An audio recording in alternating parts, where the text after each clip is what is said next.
एकदन्तमहाकायं कपिलगजकर्णकं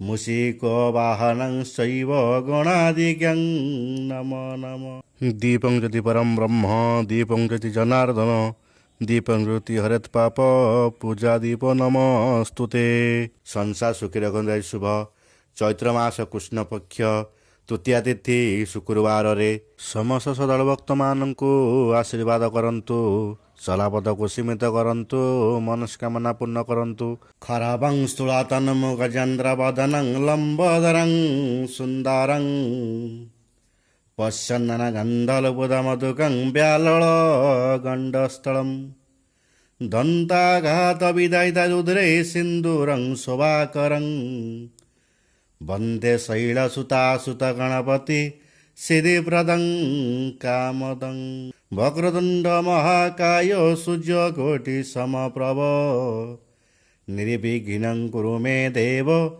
सर्वकार्येषु सर्वदा।